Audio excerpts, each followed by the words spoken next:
your mother. It's time for another episode of Birds with Friends. Just the Duo. Of feathery brethren, weathering any season to see the Eagles eating teams like Scrammy's top with cheese. It's Philadelphia. Both and Zach kicking it cooler than Two. Penguins till Zach runs off with his valet keys. He's a real nuanced goose. Pull up a branch, get loose. It's time for some juice on some Birds with Friends. The early bird gets the worm, but prefers getting turned like a turn on some Birds with Friends. Bullshit and Zach coming at you with stats and things flapping. We are going to rip out the hearts of other podcasts. We are going to bite off their eyeballs. We're going to start every segment watching the scene from The Last of the Mohicans where the guy takes a bite out of the other guy's heart. We may not be good, but we're going to be nasty. We're going to reflect the blue-collar nature of this city.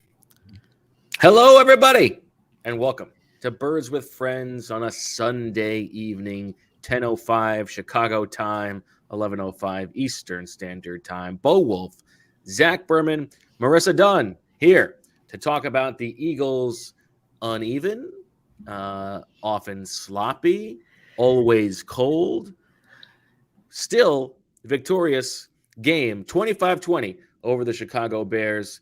The Eagles 13-1, and their magic number for the NFC's top seed is just 1 with 3 weeks remaining.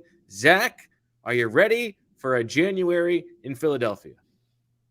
It certainly looks that way, Bo. And am I ready How for it? Right. excited is Emily? Well, that's the only question she's been asking is what's it take for them to get a home field advantage? She doesn't frame it as home field advantage. I think she says for you not to travel. But no, the Eagles are another win, like you said. That magic number's 1. My focus is on having the best coverage we can have during these next few days. But it's very much fair to start thinking about playoff possibilities and what those matchups would be in week 2 and what could happen thereafter. So this is a big I don't want to say it's a big win beating the Bears, but like we've seen around the NFL, teams don't always take care of business, and the Eagles took care of business in a game that wasn't always as they would have wanted it, things that they need to correct. If I can quote Lane Johnson here, a sloppy ass game, but a sloppy ass game that ends with a win nonetheless. Marissa, 90 seconds into the show, Zach's already working blue. I know. I'm like, I don't have the little edit button there. He was giving a quote. I give him that. Yeah, it was a quote. It was a quote. And it's in a story that you can find now on The Athletic. There you go. Happy Hanukkah to one and all as we enter the holiday season. Marissa's been gnashing on some latkes we hear earlier today. How's that going, Marissa? It's good, Mike. I have to give the shout out to Michael because he would be very upset with me if I said I made them. He made them. They were very good. We had some gluten-free jelly donuts. So yeah, happy Hanukkah to all those celebrating. It's a very nice night. All right, back to the Andrew Dice Clay of the Eagles beat, being Zach. And Zach, I guess, this game, very stilted offensively. Mm-hmm. They lose a turnover battle 3-1 in this game. 2 interceptions for Jalen Hurts, his first 2 interception game of the season, only interceptions number 4 and 5. And he said after the game that the cold really affected him early in this game. Now, this game was freezing in Chicago. 18 degrees at kickoff. 3 degrees was Take note of that. 18 degrees at kickoff. That's right. We'll get to that. We'll get to Swooper later on. Don't you worry, Marissa. One of the more impressive Swooper performances in recent memory. Felt like 3 degrees. And Jalen Hurts, he looked off in this game. He had that one early throw rolling left, dropping a dime to Devontae Smith. But after that, he just seemed like he was miscalibrating his arm a little bit. And that first interception looked like that. It looked like he thought he was able to get more arm strength on that than he was able to. There were other throws where I don't know whether it was the wind or not, but it seemed like he was not throwing the ball the way that he normally does. And he said that like his hands were numb, his vision was affected. And what did you make of that? And are you like a little bit concerned knowing that if the playoffs are going to be in January, mid-January in Philadelphia, it's probably going to be pretty cold. Is this a preview of things to come, or is this like one he needed to get out of the way, and he'll be better next time? a lot to discuss here. Okay, first being, yeah, he was very honest about this. He was asked after the game what he can learn from this, and he says he needs to better. I don't know. I don't think he said prepare. I have the word that he used, get in tune. I think he said he needs to get in tune when he plays in a cold game like this again before the game. And credit to Ed Kratz from SI Maven, who saw Jalen with two gloves on during pregame warmups. For full disclosure, I typically in both seasons, I got the binoculars out in pregame warmups. Today was the first game I could remember in a eyes were long time where I elsewhere. didn't. I was watching the World Cup. Okay. Yeah. So I was not as focused on the pregame warmups as I am in the past. And My eyes were staring right into the eyes of Mark Sitko. Shout but out we to were watching listener Mark, who was behind the brains behind the operation of some of the intro music. So, but then I did notice right away to start the game, he had the glove on his non-throwing hand, which he doesn't usually have, but he has had it in cold weather games in the past. I remember the New Orleans game, the Washington game last year, he had it. New Orleans game 2 years ago, he had it. And he was very honest about the fact that he couldn't feel his hands were numb. He couldn't feel it early in the game. And there was a before and an after in terms of those two interceptions. He did, I think you used the term recalibrate. That's a good way of putting it. Here, I'm pulling it up here. He started the game 4 of 10 for 47 yards with two interceptions. He then went 18 of 27 for 260 yards. I'm sorry, for 268 yards following the second turnover. So he did get in a rhythm thereafter, but the cold definitely had an effect on him. And it's the coldest game he's played. He said that today, but even we have access to where we can sort game logs with True Media based on the recorded temperature of the game. And he has not played in an NFL game in freezing temperatures yet. He's played in games in the 30s, but not in freezing temperatures. So Bo asked, I think, a very pertinent question to him, as he just asked to me, and it's something that's relevant to anyone watching here, is if they get home field advantage, they're going to have to win cold games in Philly. Like Philly in January is cold. I mean, I remember the Falcons and the Vikings games. Those were cold, right? And Jalen says, and I'm quoting here, it ain't Chicago, right? Now, the wind is a different story. I was just out there walking on I think it's Dearborn Avenue, and I suppose so. I probably could have used some more muscles to flex because the wind could knock you back, right? So yeah, so that is worth pointing out. But that said, to quote Jalen, it's also the teams that play in the playoffs are not Chicago either, right? So the things they were able to get away with today, they wouldn't be able to get away with in the playoffs against a team that's better than Chicago. And just so I'm not reusing material, or I should acknowledge that I'm reusing material. That line is in the story that is now on The Athletic about the Eagles' offensive performance. Doesn't it ain't Chicago feel like a tagline to like a movie or a yes or like yes. an HBO series or something like that? It ain't Chicago. I don't know. Now, do you have a favorite movie or TV show that took place in Chicago? I'm sorry, I should not have brought that up. But let's get. I would say that like the definitive Chicago movie, like the first movie that comes to mind is probably Ferris Bueller, right? Okay. But when I think of Chicago movies, I think I probably think of Field of Dreams, even though it's just it's just a scene. Okay. But I would guess you've got the Untouchables. I don't know what else jumps to mind for you. Well, there's Rookie of the Year. Okay. Well, of course, it's Rookie of the Year. Yeah.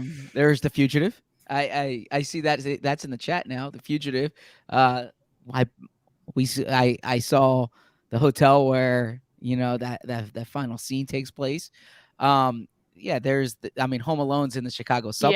Yeah, right? I was thinking Home Alone. Okay. Yeah, a lot of John Candy, Chicago suburbs movies. You want to go Uncle Buck or something? On TV, there's Shameless. Right, is from is in Chicago. So, yes, good Chicago shows. Here's my question for Chicago you. PD, Chicago Fire, Chicago Med. Those are my favorite. Can't believe it took me so long to name them. Sorry for bringing that up, by the way. ER was Chicago, right? Never watched it, so I assume so. I feel like you would like ER. It's like the West Wing for hospitals. I like the West Wing. Okay. So, Here's my big question for you, Zach, in this game. The Eagles come into this game knowing that they have a relatively easy path to the number 1 seed. They're going up against a defense that is dead last in DVOA, 32nd, can be had any way. They're bad against the pass. They're bad against the run. And they come out in this game, and the game plan is to throw the ball deep. Now, Jalen Hurts had his highest average depth of target for any game this season. In this game, 12.6 yards, his second highest of his career as a starter. And they run Jalen Hurts 17 times, 15 if you don't count kneel downs, for 61 yards. He's getting hit. He's like slow to get up at times. And Miles Sanders, and if you want to count Kenny Gainwell, combined for 14 carries. Are you a little bit curious about why they came into this game knowing the greater stakes of the season, willing to, let Jalen Hurts get hit in this game on a cold day in Soldier Field, a field that is like notoriously sketchy, and not just sort of like plow ahead and run the ball down this team's throat? So regarding the passing plays, Nick Sirianni said those were the matchups that they liked. He said at the end of the day, A.J. Brown, he didn't have the correct yardage, but he said A.J. Brown had it turned out to be 181 yards, and Devontae had 126. He said so. Clearly, in essence, he was saying it was working, right? I mean, these guys put up prolific numbers, and there is a degree of truth there. Although Miles Sanders should have a carry before the second quarter of the game. I asked him specifically about the quarterback-centric running game, and he kind of pushed back on, or he disagreed with the premise of the question. He did not think it was a quarterback-centric running game. He thought that he said they had plays where Jalen's reading the backside, and that's what Chicago had him do. He basically said, if you look at the Bears, they had more designed runs. He said the Eagles, they only had a few designed runs. Now, his point, Jeff McClain asked him about the hits that Jalen was taking, because you brought that up, and he said that there's different types of hits. He says the hits that are like head on are not as dangerous of hits. And again, I don't have like data or evidence to. I have them down for 11 of these runs as planned runs based on my in-game charting. Now, some of those are RPOs where he's reading the backside. Yeah, but yeah, I mean, and by the way, and Nick acknowledged this in an aside that those can be straight handoffs if they wanted to make them handoffs, right? They're choosing to make them RPOs with the option of Jalen running the ball. Some of them are Jalen checking to them himself, as his teammates said he did on the easiest 22-yard touchdown run you've ever seen. Yes, he liked the matchups with these receivers. Now, as far as the depth of the passes, AJ said that the way they were playing him was they were taking away all inside leverage, and basically Eagles determined throughout the game that they had that the way to play that coverage, obviously, when they're forcing you to the sideline, is more shots downfield. They're giving you that, and you have to run precise routes, and the ball has to be there, but they're not letting you have those slants inside, right? They're taking away the inside leverage. So that explains a bit the deep balls. But I think that for a team that in the past has liked to say they can run on anybody, right? Like they're choosing to run against the top-ranked run defenses they play. Right. Here they're playing against a team that's giving up like 140, 150 yards per game on the ground, and they're choosing to pass against that team. I do agree that they had the matchups, but I think that they could have run the ball more, and it would have been more effective. That said, they put up 400 plus yards. They put up more yards this game than any team except the Chiefs average on the season. So they were moving the ball. And that is what you're trying to do, is move the ball and score points. It's such a funny disparity on the the receiving chart in this game. AJ Brown, 9 catches for 181 yards. Devontae Smith, 5 catches for 126 yards. The next leading Eagles receiver in this game, Kenny Gainwell, 2 catches for 9 yards. Mm-hmm. And Quez Watkins had 4 for 6. Very explosive. We can get to the Quez Watkins stuff. It was like a little bit bizarre how much they were force feeding Quez Watkins on those horizontal plays. And I know that maybe some of that is like constraining the defense to open things up for down the field, but it was a little bit too much. Anyway. Well, maybe they're like, Dallas Goedert's coming back next week. So yeah, exactly. I think that's part of it. You guys, I really think that's part of it. Let's get you let's get you the numbers before Dallas comes back. Right. We got to get Quez some numbers because next week he goes back to being. We got to get everybody else theirs, and even Devontae, 2 targets a game. Yeah. Devontae Smith rules. 5 catches for 126 yards in this game, and some of those plays are just like the way his spatial awareness and like his ability to just like, half slow down a little bit to create the room to get himself able to, make the catch along the sideline. It's so impressive. We've talked about it before, but I thought today was a good example of just like how awesome that guy is. Yeah. So I agree with you. I think spatial awareness is a good way to put it. He'd be a number 1 on most teams in this league. He's a really good player. He's only going to get better. I was also thinking about this. Devontae is going to go over. He's going to go over 1,000 yards sometime soon, and it struck me that when we think about the 2017 team, they took so much pride in like, we don't have a 1,000-yard receiver, we don't have a 1,000-yard runner. Everyone gets involved in it. The Eagles are going to have a 1,000-yard rusher and 2,000-yard receivers, right? So it's like, what's even better than that? When everybody gets numbers. Because I haven't covered a team like this where everybody gets numbers. Yeah, and I think this was a good, just this team is so good. Now, the Bears are not a very good team. And their defense especially is pretty bad. But in a game when you lose the turnover battle by 2, the offense Second time this year that they were in the negative. It's pretty stilted. And we're going to get to the defense because the pass rush was awesome in this game. But like it does say a lot for just like how good this team is that they could sort of sleepwalk through this game and still win pretty comfortably in the end, even though they had to, pick up a first down late to ice it away. I agree. But that's sort of why I question why they didn't just like let this be a big Miles Sanders game and like just get out of here with a win. Yeah, so that's where I'm trying, because I thought the same thing. As I said, it struck me that it wasn't until the second quarter that he had it.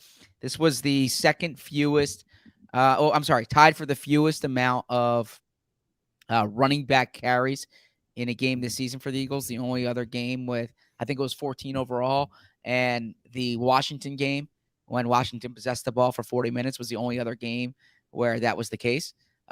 So it struck me that they didn't do it. Now, again, and this was kind of what I kept going back to when I was writing my column after the game, is they moved the ball. They could have scored more points. They missed a 4th down. They turned over the ball, right? Like it was not outside of, what was it, the second offensive drive when it was 3 and out with 3 passing plays, right? Outside of that drive, they were almost able to do everything. Yeah, they were able to do anything they wanted. So I agree. They should have run the ball more, especially, and we should circle back to this. I just cringe when Jalen Hurts is taking these hits. Yeah. Like you're close to the playoffs. I don't know. So, it's like, so I'm not that doesn't hit me, no pun intended, as much as it does others, because I've used this expression dating back to the preseason, dating back to the Detroit game. I remember this conversation coming up, and I kept saying, if Jalen Hurts is your quarterback, you're signing up for the full Jalen Hurts experience, right? And like this is part, he should run the ball. He's effective running the ball. Now, there are limited, there are ways you can limit it, and you have to do almost a cost benefit analysis of in week 15 in Chicago when when you know you're going to win the game realistically, right? Like, do you need to do that? Can't you just give, an outside zone play to Miles Sanders there and let Miles run behind the line? It's a very fair point. But from like a production standpoint, they were able to move the ball through the air. I do, though, this part of this conversation, and I feel bad because I deviated us from it with that a weird Chicago question I asked, which is like the weather and talking to the players after the game. And as Jalen said, was very much a factor. And when you think about cold weather, you often think like, obviously early in the game, you can see Jalen had trouble passing the ball. It tends to be more of a running the ball offensive line type game. So certainly, and it was very windy on the field as well. And you know that because the Bears punted the ball from the 32-yard line because they're. You ever seen a team punt when starting a drive on the 25? Well, Santos, they showed it on the telecast. Santos said, no, he can't do it. So very, yeah. So given those conditions, one would think that it would be even more of a reason to run the ball. One would think, and yet they didn't. But then all of that said, like, I think credit to Jalen Hurts because in a game that was probably his worst of the season, all told, every quarterback's going to have an off game, right? And so for him to fight through that, play through that, still make that beautiful throw to AJ Brown on third down for the 68-yarder to set up the game-winning score, and then also to hit AJ Brown on the slant at the end of the game to win the game. I think it was like, if this is his worst game, that's not so bad. Yeah. Right. And credit to him. Yes, you're right. Like if your worst game is putting up the passing numbers he did and rushing for 3 touchdowns, right? Take that. You'll take that any day. Yeah. I think I don't even think the interceptions. Look, you're gonna have to play in cold weather, and it's not totally an excuse, but there's a 14 or a 13 game sample size before this of Jalen being really smart with the football and not turning the ball over. I don't get up in arms about those 2 interceptions given Jalen's track record here. I think that's well said. As it looks like. By the way, I see. I'm sorry. You finished, and then I'll say, as it looks like the Giants are going to take down the Commandos, 20-12.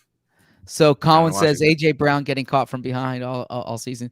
Today he said he was really tired. He said he was totally gassed. Yeah. Yeah. So he's not gonna lie. Like he said in his mind, if he scored a touchdown, that'd be great. But he was exhausted. I love how honest AJ is about certain things after the game. Yeah, I like when last week when I asked him about the special teams having to go on for the hands team at the end of the game, even though it was completely he had already been pulled from the game. He was like, "Oh yeah, I was totally mentally checked out." I was completely not paying attention. Yeah, which I respect. And then he went and recovered it still. So, yeah, I like that. All right, Zach, let's take a little break. We'll come back. We'll talk about a defensive performance and a game-wrecking performance from ya boy, Hassan Reddick. This holiday season, the best deal in wireless can only be found at Mint Mobile.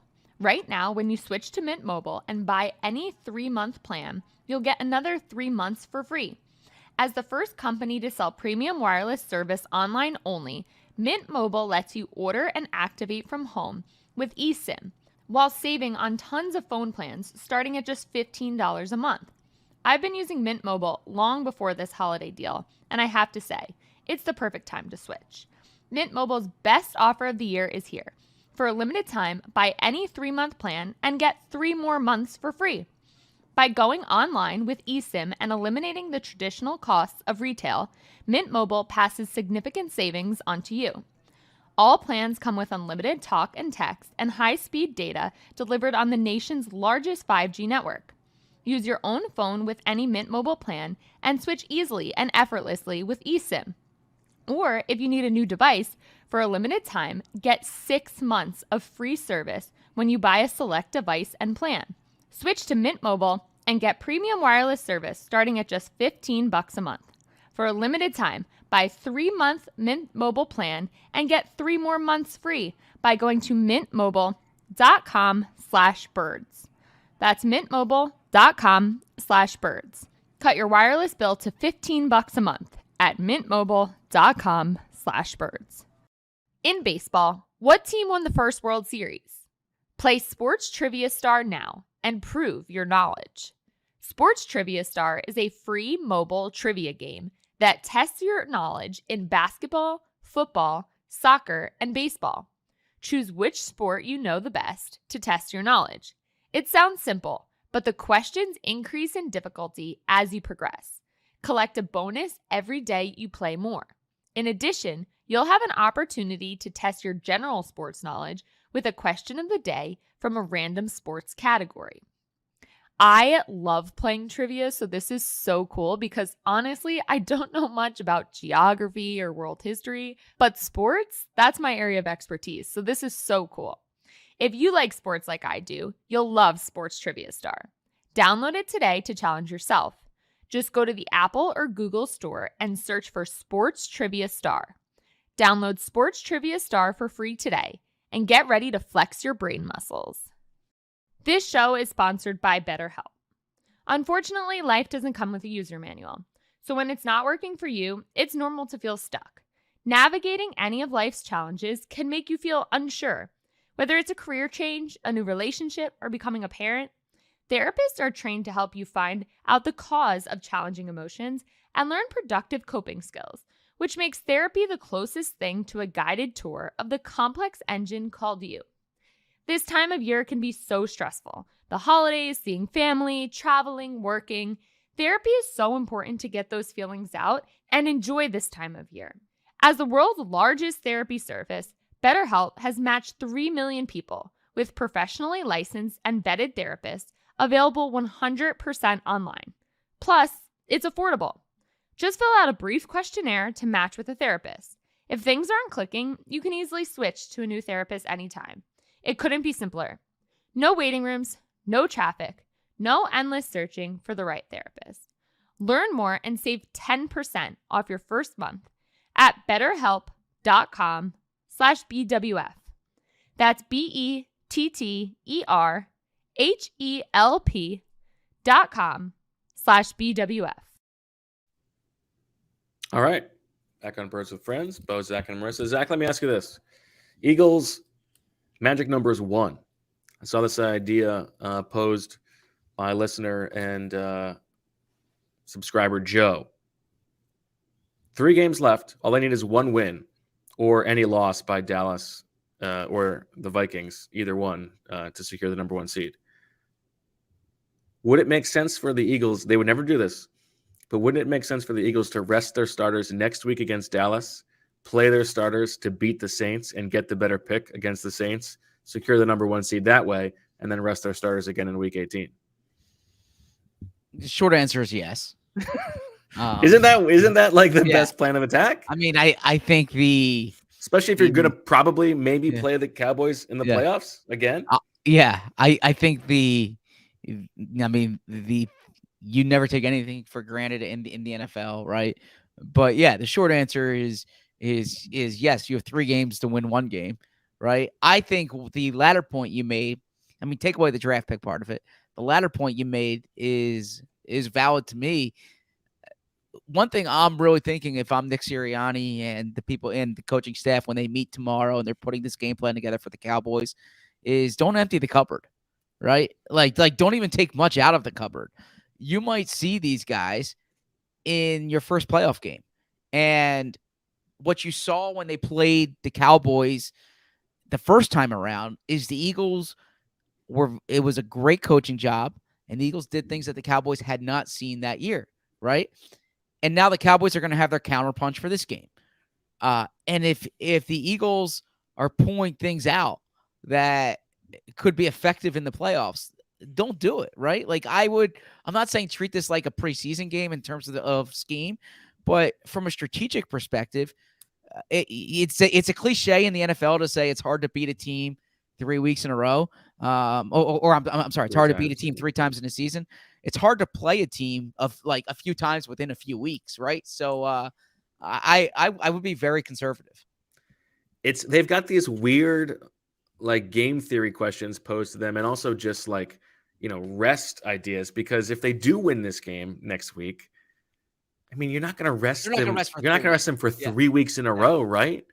You're going to play to beat the Saints because you want that draft pick better anyway, and you don't want to have them like be super rusty. But like, And guys want numbers. they've got Yeah. these weird like balances to find. Maybe it's like they play a half both of the last 2 weeks or something like that.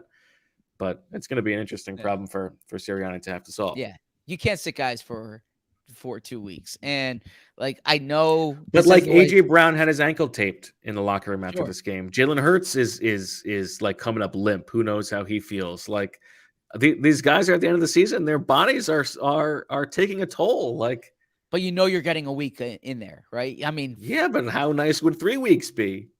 you got to stay fresh. You gotta, if I stopped writing for 3 weeks and I came back, my first week would be lousy writing. Would it? Oh yeah. Maybe you'd be better off. Maybe you'd have fresher Oh, ideas. your muscles atrophy, right? I don't think 3 weeks is long enough to atrophy. Oh yeah, no, definitely. It's you can't go 3 weeks without working like that. So Sure you can.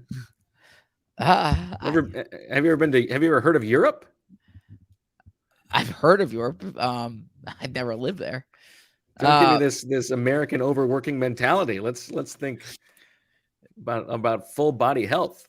I was actually on that note. I was listening. I was driving on Friday. Like, don't you need sleep every night?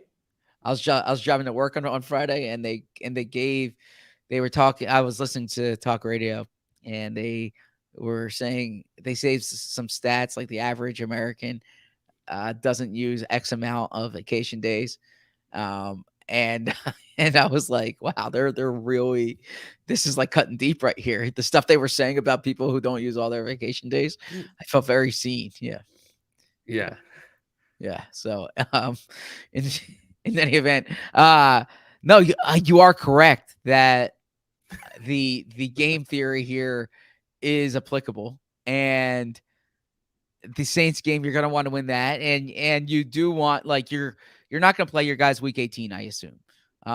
But if you can play them week 17, and then not play them as much week 16, especially when you're on a short week, what data says about recovery times, right? You saw that in the baseball postseason, for instance, right? Where Zach Wheeler, the stats between a full, 5 days rest and 4 days. So you only have, 5 days between games here, not 6 or whatever it is. So, these are all applicable questions. And I think Nick Sirianni's answer, at least publicly, is going to be like, you can't think that way. You have to go out there and go 1-0 this week. All right, let's talk about the defense, Zach. They go up against a Bears offense in this game that entered allowing a historic rate of sacks. The highest rate since the Texans in 2005.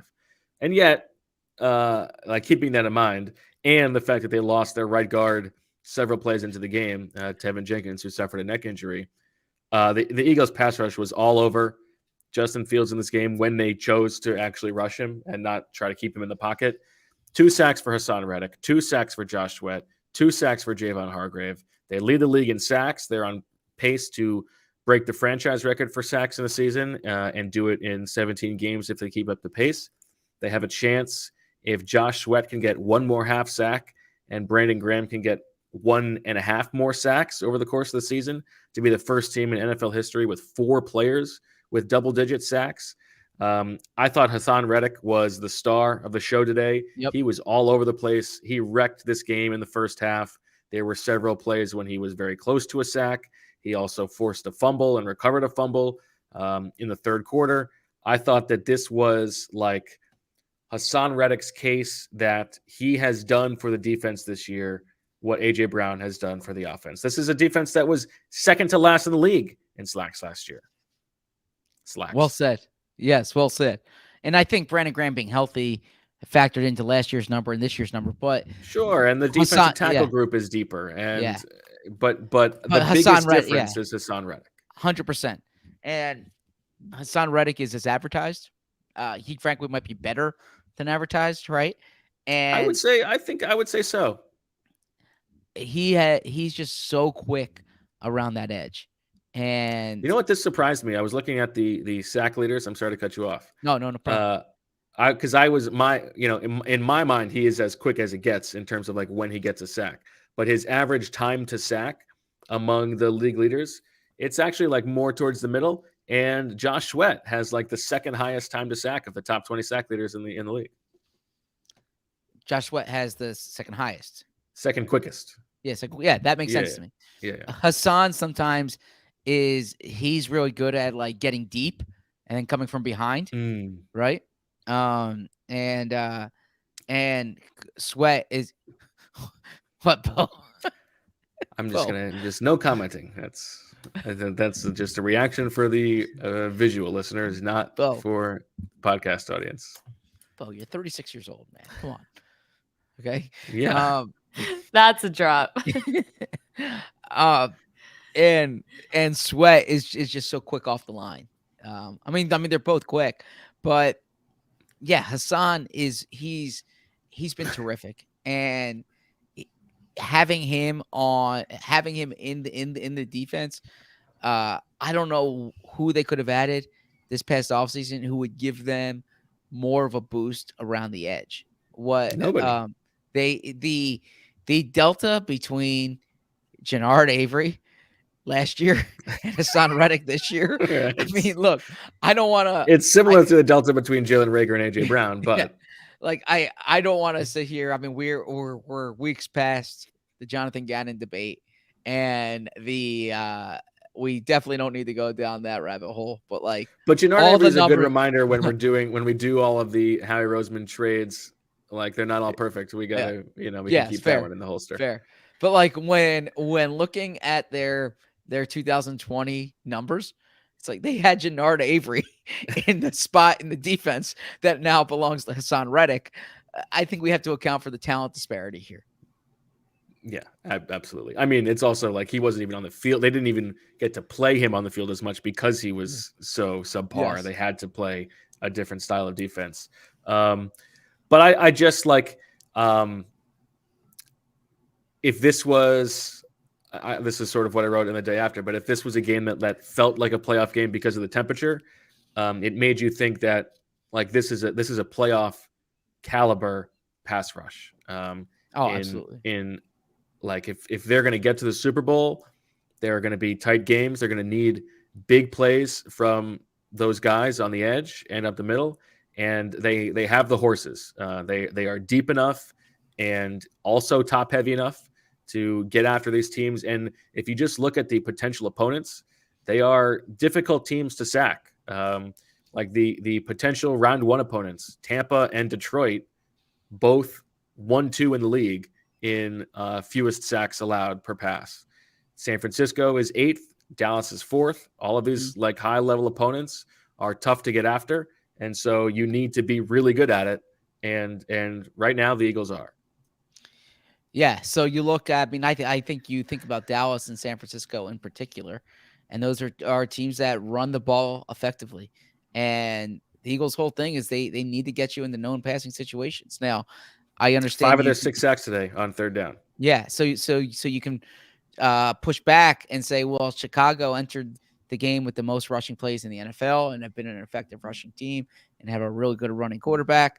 And all of that is true. But like you just said, when you get into third down and you got to pass the ball, that's when these guys can get after you. The expression that you hear in that Eagles locker room time and time again is earn the right to rush the passer, right? And that's what they did. They get you into these third downs, and Hassan Reddick against a bad left tackle or a mediocre left tackle, or right tackle, as it's more the right tackle, I should say. He comes fast and furious around that edge. I think it was also encouraging in this game. We have seen this more of late. The games up front between the guys on the defensive line. The Eagles are like dead last in the league in the rate that they run games up front, but both of Josh Sweat's sacks in this game and one of Javon Hargrave's 2 came on just a two-man game between the two of them, with one of the two of them freeing up space for the other guy to loop inside or outside and get pretty much a free rush. And so I was talking to, I asked Sweat after the game, and he was like, yeah, I can't take any credit for that first one. That's all Javon. He just says pre-snap, like, I got you here. And it worked out. It worked out perfectly. I like that. Good insight there. Just a little nug for you. And always like speaking to Josh Sweat. Yeah. Yeah. Like speaking to Jalen Hargrave too. Oh yeah. Let's eat, right? What's that from? You guys sell that a little more, bro. I don't know. Dinosaurs? No, I wrote a story on Javon last year. And don't you remember? Yes. That's what everyone in his family says. Let's eat. And he rewards himself with something good on the post-game flight. Well, Zach, that's going to be tied together at the in the day after tomorrow. There you go. Except it's a Son Reddick. Oh, okay. I like that. Okay. The other big thing to talk about on defense, Zach, Anthony Harris not called up for this game. What are the Eagles going to do at safety? They've only got Kayvon Wallace as a pure safety.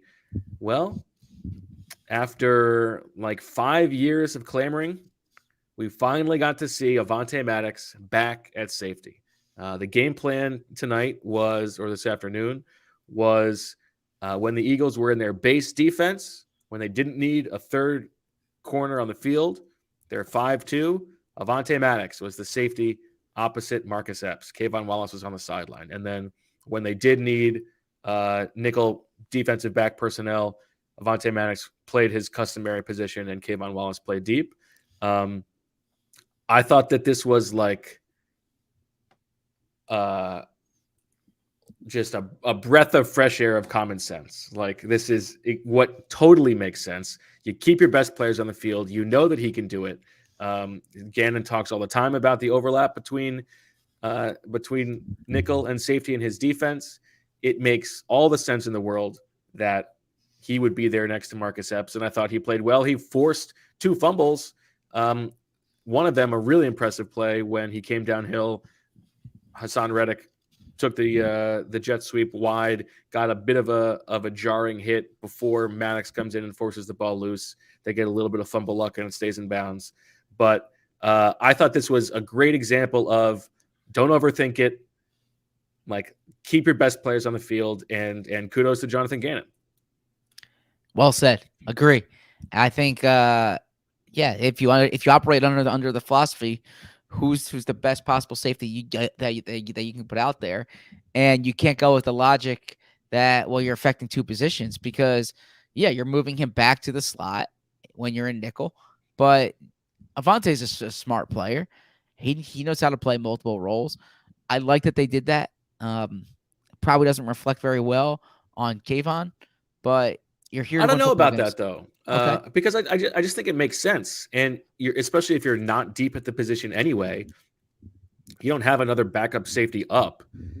Like, you're taking a little bit of pressure off of Kayvon. He still played like 40 of 55 snaps. He played plenty. I thought he played okay.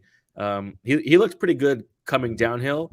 This was not a game in which he was going to be tested really as a deep safety. Next week will be different. And I expect, because CJ Gardner-Johnson has another week on injured reserve at least before he's eligible to come back. Reed Blankenship, who knows how he's doing. My guess is we're going to see this again next week, and I think it makes total sense. Yeah, I mean, I would say. I'm sorry, is it too late for you already? I what, because I yawned? Yeah, it seems like you're trying to poo-poo the safety conversation. No, I'm not. I'm not poo-pooing the conversation. No, I was about to say something. I was about to make a point, but I was. It just feels like, Marissa. Tell me if I'm wrong here. It feels like Zach's energy level, like in his face, has dropped over the past 5 minutes. I mean, I definitely sense a little decline in energy, but okay, all right. I am going to attack the remaining of the podcast with an enthusiasm unknown to mankind. I was trying to pause before I thought, because the comment that I was about to make is, dare I say, this is something they think about for next year. That Mm. instead of paying, See, that was a good comment. yes, He's I not didn't want sleeping, to Bo. I didn't want to volunteer it before I just thought about it a I bit like it. longer. But we talked about in the previous on Friday's show about how you have both these safeties are free agents and it's hard to sign them both. Well, you already have Avonte Maddox under contract.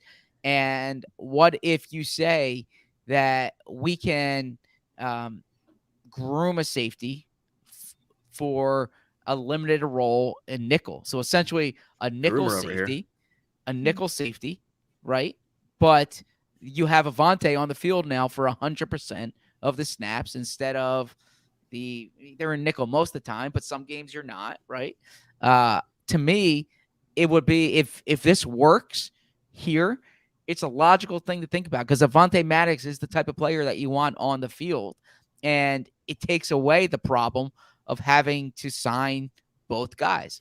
So that's what I was about to say. I'm trying to.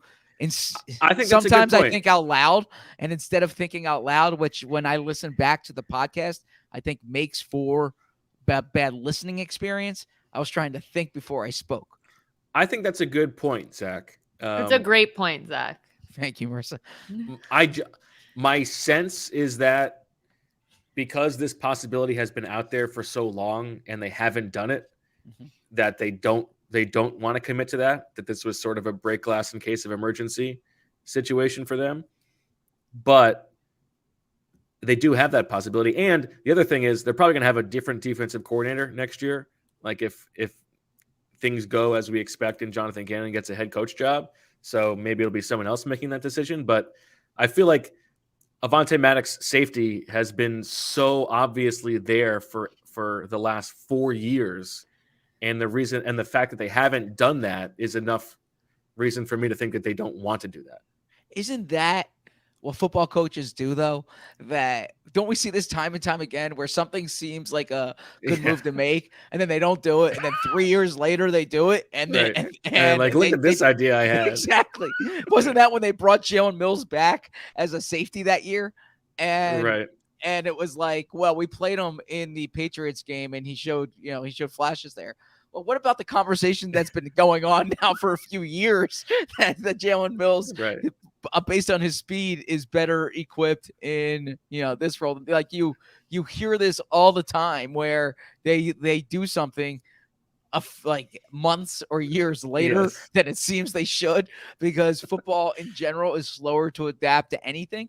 So no, it would not surprise me if all of a sudden they're like, well, we saw this, it was born out of necessity, right? They say the Bears game, we can only promote 2 guys from the practice squad. We couldn't promote 3. We needed Christian Ellis for special teams.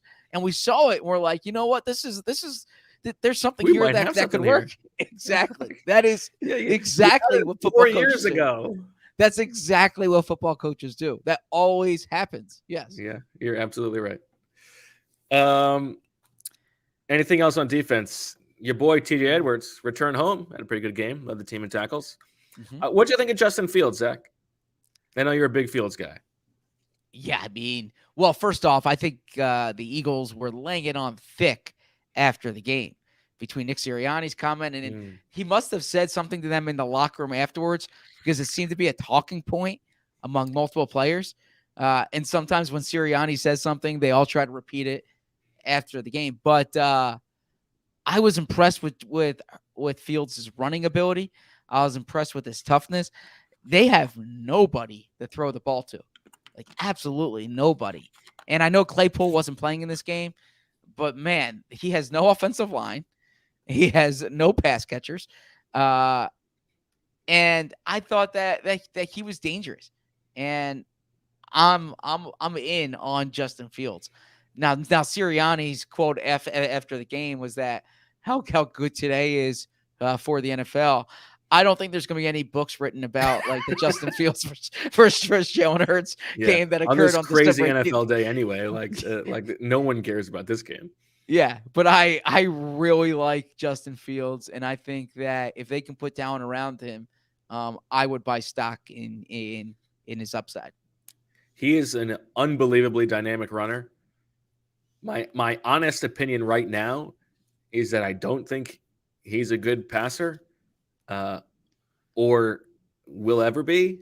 But And why do you say that? well, but Okay. he has no weapons. He has a terrible offensive line, and the Jalen Hurts experience has convinced me to be a little bit more reticent about declaring something like that. Who knows? Who knows how much better he can get? It depends on how he's wired, and I don't know how he's wired. Yeah, I mean, I've heard good things in that area. He wasn't really turning the ball over today. Now I know I think he has 10 picks on the season, but he's so dangerous as a runner. Went over 1,000 yards today. I just think there's so much that can be built with a player like him. He's a rare player, and He's like an Isaiah Simmons offensive weapon. he's not an Isaiah Simmons offensive weapon, but he is. I mean, I didn't think there would be a better running quarterback in the NFL than Lamar Jackson. But Fields' size adds a component there. God bless you. Bless you. Thank you. I'm allowed to say it. Fields' size You're interrupting yourself, so yes. adds a dimension that's different. And that run that he had, that wasn't a touchdown, the one down the left sideline. Fantastic. That was a special run. Yeah, and another play where like Hassan Reddick could have had a sack. All right, let's take a little break. We'll come back. We'll talk Swooper. Any final thoughts? Set things up for Dallas. Maybe talk about Dougie P getting a big win for the Eagles. You know what really gets my grouse? Cheap razors. The nicks, the cuts, the irritation. Give me a break with that garbanzo beans nonsense. Well, that's where Henson Shaving comes in. Henson Shaving is a family-owned aerospace parts manufacturer that has made parts for the International Space Station and Mars rover, and now they are bringing precision engineering to your shaving experience. Think about that. The ISS and your face, both equally important. Razor blades are shaped like diving boards. Did you know that? And you don't want a Greg Louganis situation on your hands. The longer the board, the more wobble, the more nicks, cuts, and scrapes. A bad shave isn't a blade problem, it's an extension problem. That's why, by using aerospace-grade CNC machines, Henson makes metal razors that extend just 0.0013 inches, which is less than the thickness of a human hair. That means a secure and stable blade with a vibration-free shave. And guess what, people? It gets better. The razor has built-in channels to evacuate hair and cream, which makes clogging virtually impossible. All of this in a little itty-bitty razor. Can you imagine the precision of that engineering? Seriously, Henson Shaving wants the best razor, not the best razor business. That means no plastic, no subscriptions, no proprietary blades, and no planned obsolescence. The Henson razor works with standard dual-edged blades to give you that old-school shave with the benefits of new-school tech. Once you own a Henson razor, it's only about $3 to $5 per year to replace the blades. So, it's time to say NO to subscriptions and YES to a razor that will last you a lifetime. Visit hensonshaving.com/birds to pick the razor for you and use code BIRDS, and you'll get 2 years worth of blades free with your razor. Just make sure to add them to your cart. That's 100 free blades, 100 free blades! When you head to hensonshaving.com/birds and use code BIRDS. So Saturday night, my wife and I wanted to have a nice dinner, but we were eating at home. We didn't have a babysitter, so we couldn't go out. You know what we did? We had the steakhouse experience in our own home with Omaha Steaks. That's right, we grilled Omaha Steaks, and you can too. The holidays are here. Achieve gifting greatness when you give the gift of perfectly aged, tender and delicious Omaha steaks. The steak experts at Omaha Steaks have put together special curated gift packages that help take the guesswork out of gifting and make you a holiday hero.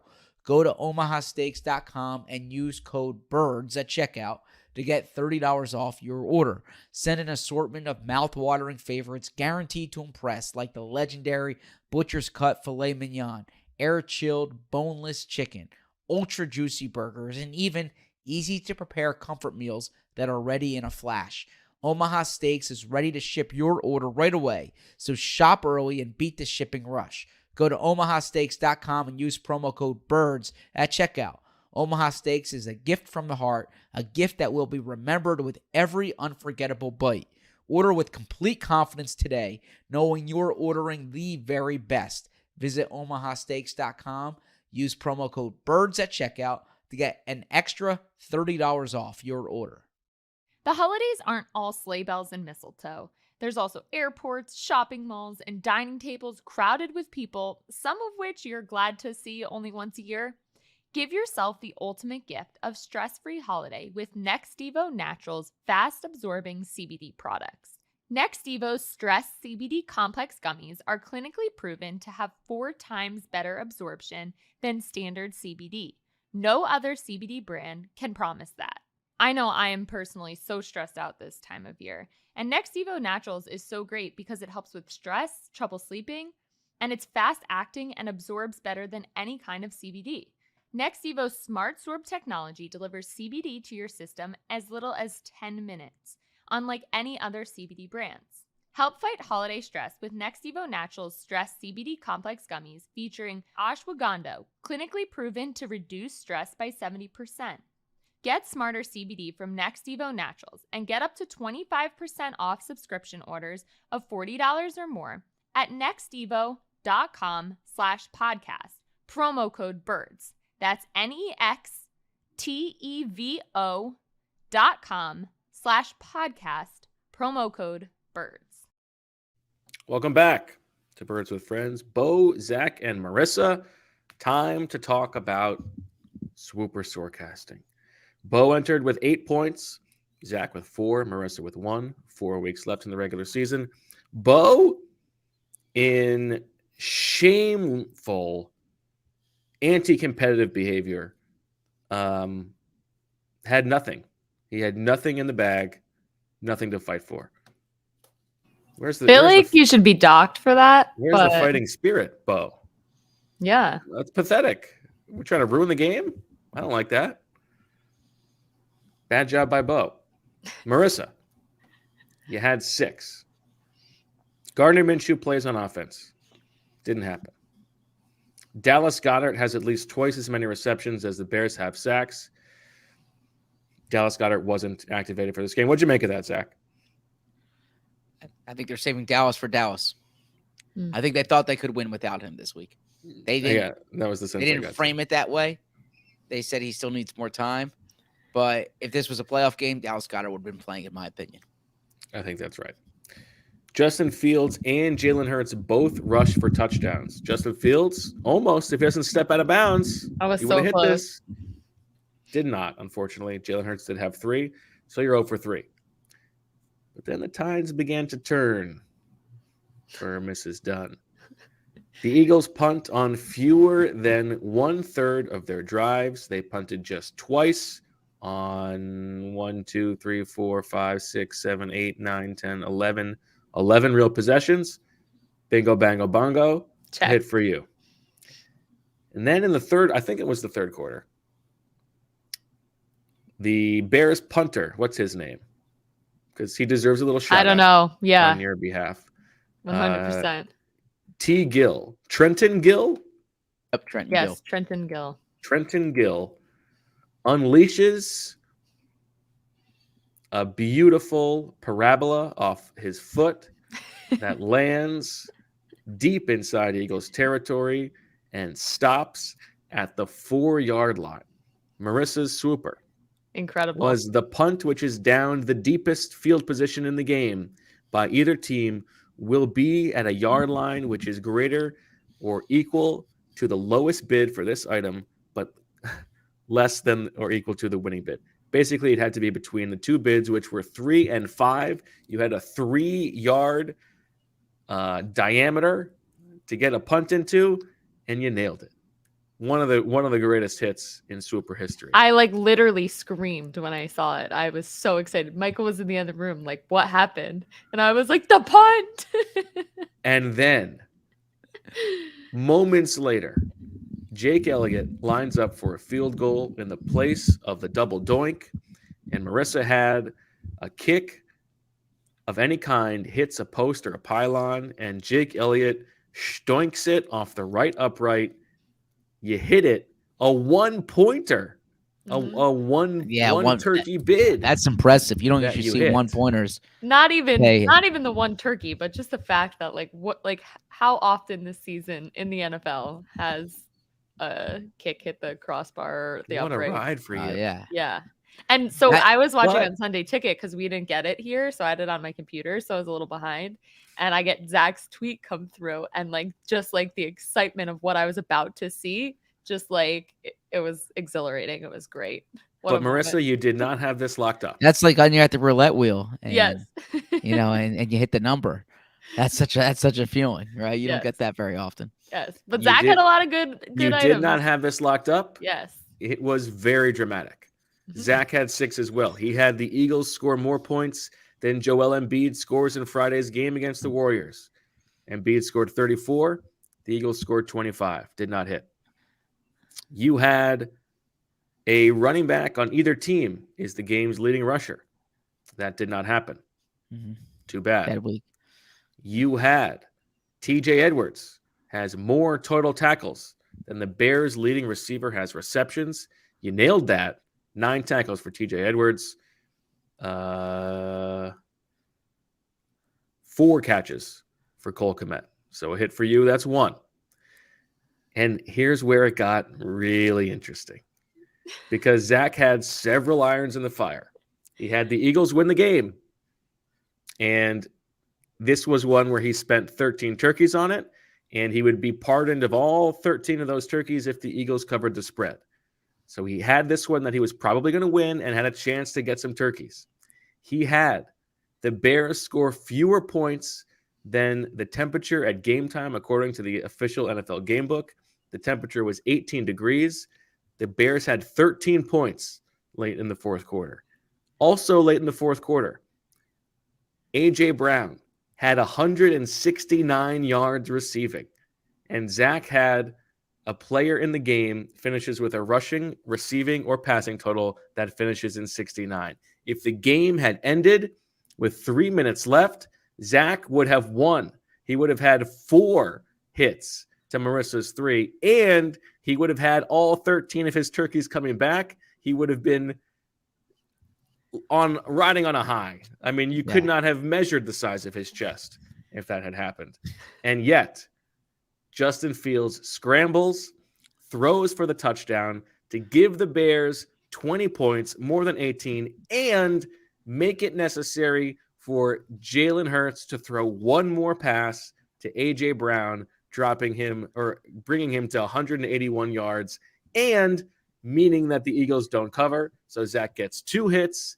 He loses all of those turkeys. Marissa wins. What an unbelievable turn of Swooper events. I can't believe he threw that ball to Jalen Hurts. I'm looking at the box score like, how did this happen? There's a 69 here, and Michael's like, they are not throwing the ball. They are running the ball. Like, they are not throwing the ball. And then what do you see? A nice pass to A.J. Brown, and I was like literally jumping out of my chair. I was like, thank you, Sirianni. I mean, Steichen, I should say. Incredible. So first off, congratulations, Marissa. You earned that one. Well done. Number 2, the Eagles defense, which I had been talking up throughout the season. My objectivity here is going to be uncompromised because I'm not going to change what I say about Jonathan Gannon, even though his unit cost me some points there. The third thing is to give a little color for our audience. I turned to Bo and I'm like, Bo, 169, right? And if somebody else is in the press box overhearing this, they probably think that I'm like how Bo was when I was describing Hassan Reddick earlier, that I'm acting like a teenager in this situation. No, I was simply pointing this out for I think you Swooper. said get deep and then come from behind is what I think you said. I would okay.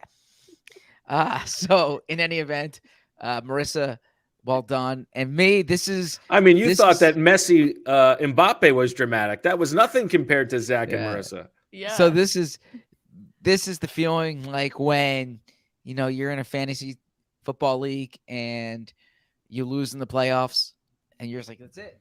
I had a good season. I put it together, but it's over now. No, And it's not. It's not over. We got a it's lot gonna of be hard time for left, me. Zach. I think I Zach, I needed only have to- 2 points. Yeah, but I We're think gonna change the rules in the playoffs. Bo doesn't know that yet. We're gonna work with Deniz. We've said the playoffs will be 2, 3, 4. Yeah. yeah, but Bo is carrying all his turkeys over. Yes. So Bo's got he's- something up he's- his sleeves. he's I got a know load that. full. The only thing that we have working for us, Marissa, is that I don't believe in messing with the integrity of the game, but we do get to choose our submissions, correct? Yes. So on a week when Bo has the most 40 turkeys, something turkeys. we yes. can in essence make it more Wow, challenging You're to win. openly colluding. This is unbelievable. This isn't colluding. This is a scandal. But for the integrity of the game, that's not good. And the purpose of Swooper is to get items to hit. So, well done. Anti-competitive nonsense. All right. Congratulations, Marissa. Happy Thank for you. you. What a swing that was. Yeah. All right, Zach. I guess let's just close this out big picture. How are you feeling about this Eagles team heading into the final 3 games and the playoffs? I mean, do you think we're going to be going to Arizona? I don't know. Should Should Marissa book her flight? I'm going. Well, yeah, I already. think Marissa should. Marissa's a senior producer. Yeah. I'm not a senior writer, so I'm going. I just want you yeah. guys to come with me. yeah, I would love to be there. But honestly, let's see what happens. There's a lot that's going to go on between now and the end of the season. The playoffs are a season within themselves. So much could occur. But if you have that bye, which it looks like they have, and you have the home field advantage, then I think you can at least count on the NFC Championship game. It's now I know What are you rooting for if you're the Eagles in terms of playoff schedule? What would you like to see? If you're the Eagles, I think you're hoping for a first round upset, a wild card round upset, so you don't see the Cowboys in week 2. I think what you really want the only thing you really want to avoid is having to play Dallas, San Francisco back to back. If you could somehow play someone else in that first game, that would be great. That's why I think you root for the Vikings to get the 2 seed, because I think they're the most likely team to lose as a 2 seed, and then you're going to get a 7 seed. I don't know. That's what I think. Yeah. So if you get Although I guess if they're a 3 Minnesota's- seed, they could just as easily lose to a 6 seed. yes, you're hoping for a Minnesota loss, basically. I think Right. that's what you're rooting for. Yeah. And then whether it's the Giants, whether it's the Commanders, the Seahawks, the Lions. I mean, the Packers have a slim shot there. But How would you rank those teams in terms of most desirable to play or least desirable? I mean, no disrespect to the game that just occurred.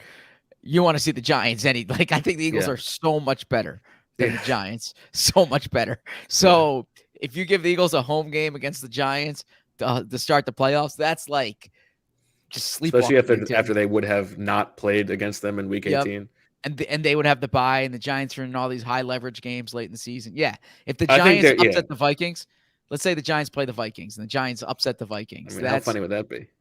That would be the ideal situation for the Eagles, right? Yeah. So, but I think the look, Lions are probably the least desirable of those wild card teams. I think they're the best team of that group. Well, yes and no. I mean, I know I've said this time and time again, and I sound like a network TV guy, which hey, that wouldn't be the worst thing. you look right? like one too.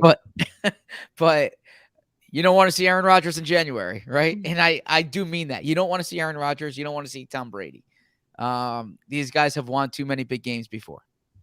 That's fair. All right, Zach. Any Chicago grades that you'd like to pass along? Love coming to Chicago. Love Chicago. It was legitimately cold. It was very but, cold. But it was nice to. It's a great city to walk around in. I wish, I didn't get to go to my favorite burger spot here. I probably should have, but I was a little. There's a little Cheval, Zach. You could have gone to the other one. Not open on Saturday. Oh, really? The one by me. Yeah, the one by me, not open on Saturday. Definitely look that up. But there's one in New York that I can go to. So okay. But yeah, I walked around. I tonight I saw some friends from high school. Nice to see them, listeners of the show, Tim and John. And did they like the bit about you calling your middle school crushes the other day? That did not come up in conversation. Okay. Yeah. And no, you're not gonna believe this. I forgot the homework again. Can you tell me what it is? Paul, I was much smoother than that, man. Okay. I mean, come on, seriously. I hope the Eagles are here again soon. The last time the Eagles were here, I admittedly came in the morning of and flew the night of because Emily was 9 months pregnant. I remember that. Yeah, she had the baby 2 days later. And that baby had a name or Sloan. Yeah, the baby's name is Sloan. Yes, she had Sloan 2 days later. And then before that, it was 2016, and before that was the 2014 preseason. So there was a point where they came 2008, 2009, 2010, 3 years in a row. I hope the Eagles can get a preseason game here or something because love coming. The to more Chicago, the better. Love of Chicago. Exactly. How was your Chicago stay? You were here for longer than I did some more like touristy stuff than I've done in Chicago. Did a little Second City on Friday night with my sister who happened to be in town for work. That was fun. I find like improv is like not really my jam. And I found like the very beginning of the show like deeply embarrassing. But they were really good and they really won me over and we had a great time. And it's also fun because you're watching thinking like some of these people are going to pop for sure. Like we were like stack ranking the performers. There's 2 or 3 of them who I think have some real upside, real future. And then got to hang out on Saturday with my buddy Seif. Listeners will remember him because he's got big hands. Got to meet the family. And we had a little dinner. Great time. Are you a deep dish fan? No, this was discussed pre double doink.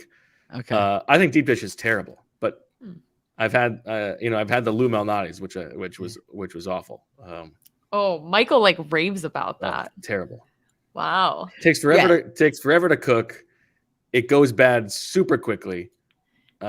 Just not good. It's not real pizza's better. Sorry. I'm much more of a thin crust person than a deep dish, but I also believe when in Rome, right? And so I did have deep dish here, and yeah, I don't have a distaste for it. If you put thin crust and deep dish in front of me, I would have the thin crust, but I don't mind the deep dish. It's a day with pizza is better than a day without pizza. So I guess. I mean, not necessarily. All right, we can like give you $1 million and say no pizza today. All right, or I kick you in the shins and then throw a piece of pizza in your face. I think one of those days is better than the other. Fair enough. Okay, if you want to argue that technicality, that if you have $1 million or a day with pizza, I concede the $1 million is better. If the two options are a day with pizza or a day without pizza, I would prefer a day with pizza. That's like you chose two things that have nothing in common with each other, right? So I was making it a binary thing. Jeremiah says pizza is overrated. Jeremiah, go to hell. I always say the customer is right. In this case, the customer is not right. Pizza is not overrated, Jeremiah. Now people are saying, it. would you do Chicago dog versus Not a Chicago huge- pizza? I like a Chicago dog. So I'm more of a hot dog as like a if you're at a ball game and you want something quick, or if you're in New York, you pass a hot dog stand, you just need something quick to eat. I'm not a hot dog as a destination person, right? So I wouldn't go to a hot dog restaurant, number one. And then number two, if I have all these great food options, I'm not actively seeking a hot dog. I wouldn't order a hot dog at a restaurant, but hot dog in a backyard barbecue, hot dog at a ball game, that's fine. But I'm not going to Portillo's for a hot dog. I like a Chicago dog. I mean, it's a good change up.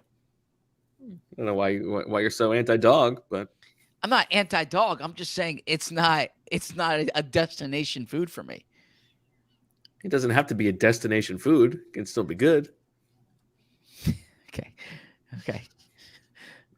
I like Jeremiah's doubling down on the chat on pizza is definitely overrated. Spaghetti over pizza. 100 says Jeremiah. I mean, I like spaghetti too. Don't get me wrong. Por qué no los dos? All right. But awesome being in Chicago. I really enjoy it. Next time we're here, let's check out a Northwestern football game or something, right? I mean, there are like a million of better things to do in Chicago. But I know you've got some connections. All right. That'll do it for this episode of Birds with Friends. The Eagles, unbelievably, are 13-1. Can you imagine? They are one magic number away from the number one seed in the NFC.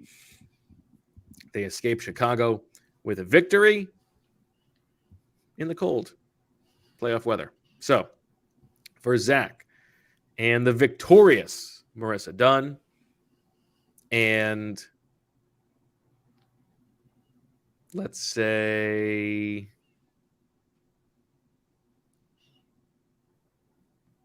one of the middle school girls that Zach called again. Let's put that storyline to rest, okay, and move on. That is, as coaches say, we're burying the game film. We're burying the game film on that. That is not. I'm okay being the punching bag of jokes. I accept that, but let's not have a joke from literally 23 years ago. Well, no, I mean the joke is from like 4 days ago. You know what I mean? From something that occurred 23 years ago. Yes. Why not? What were you doing at 13 years old? 13 years old. What is that? 7th grade? 8th grade? 7th grade. Yeah. Yeah, I mean, I was hanging out. I don't know. I was playing baseball, probably playing sports. Okay. I had some girls I was calling, but I wasn't pretending to be losing my homework. I wasn't losing. All right. The dog ate my homework. I have to Movies make Zach feel better because I was telling my mom this story, and she's like, my cousin used to live across the street from us, so he was the same age as me. So he would invite his friends over, and we would like go outside and play basketball. And like I was like, I'm playing basketball with Kyle and his friends, and like hanging out. And my mom thought she was like dumb, like I wasn't hanging out with the boys across the street. So I mean, we all did it, Zach. It's okay. Thank you. Yes. I'll throw myself under the bus to make you feel better. I'm concerned Bo wasn't doing it, honestly. But do you remember? Please. Do you remember their phone numbers, Marissa? I mean, that's the whole thing. I definitely don't still remember remembers their phone numbers because he was so incessant on calling them every night and going through his Rolodex that he still remembers their numbers 20 years later. I do remember a few of their birthdays, which it shocks me all the time when I check the calendar. I'm like, oh, it's XYZ's birthday, but I don't know the phone number. I have a good memory. I can remember. I can remember dates. I can remember numbers. I can remember people's names, faces. I'm good with that. So. The smell of their hair and Mrs. No, Jesus. I don't remember the smell of their hair. No, but I do associate smells with things sometimes. So, yeah. Okay. Zach, you should just end it. Yeah, let's wrap This this is up. getting worse. I was trying to help you out. And He added that in himself, but I do remember smells about certain things sometimes. He couldn't help himself. I'm exhausted. Seriously. Zach's got a radio hit to get up for. Yeah, I've been going since 5:40 this morning. Let's get rolling. That's your own fault, though. Why did you get up at 5:40 on a Sunday when you were away from home? I was excited for the day. You had some smells to remember. All right. For Marissa and Zach and pizza-hating Jeremiah, I'm Bo. We will talk to you later this week. Big week, Cowboys week. Happy Hanukkah. Happy holidays. We'll talk to you later. And as always, we love you.